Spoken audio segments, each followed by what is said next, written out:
I'm Nick Coons here with the Rational Mind Institute with Mike Renzulli. We just came out of Atlas Shrugged here at the Harkins Valley Art Theater in Tempe.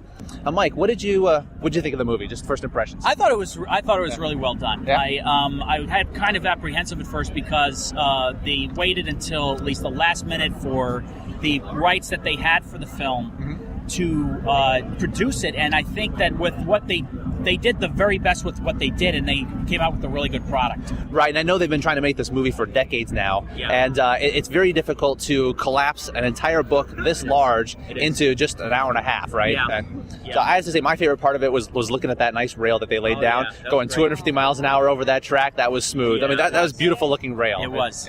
Yeah. So, do you think they? Now, this is definitely a big question. Do you think they did a good job of adapting part one of the book into only 97 minutes? With what I remember from the first part of the book, I think they did. There were some things. I think they probably, in my opinion, I think they should have shortened the travel that they showed with the John Galt train and focused maybe just a bit more on the novel. But otherwise, I thought they did a very good job. That's one of the things I noticed too. They extended out that train trip a long time. I think that was probably a good 3, 4, maybe 5 minutes, and we could have gotten the gist in a little less time than that. Right. And at the party, I think too, at the anniversary party, there was a lot of watching the socializing going on, and it was just observing as opposed to really getting into the story. Did you kind of get that impression too? Yeah, I'd have to say so. Yeah, but I think overall though the movie was well acted. Everyone I think did very good in the roles that they had. I mean, for something that they had to do at the last minute and such a low budget, I think they got a lot of bang for their buck.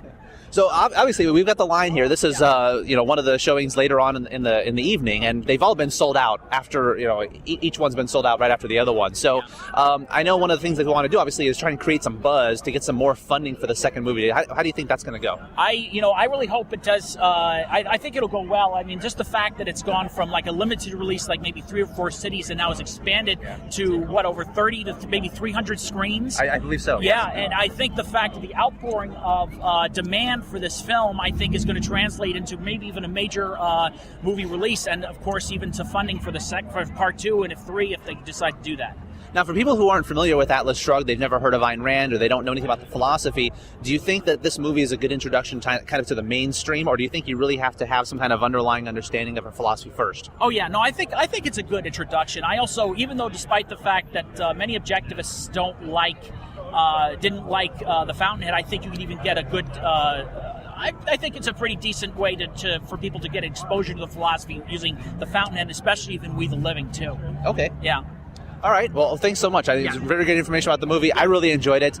Subscribe to the Rational Mind Institute YouTube channel and check out rationalmindinst.org. We'll see you next time.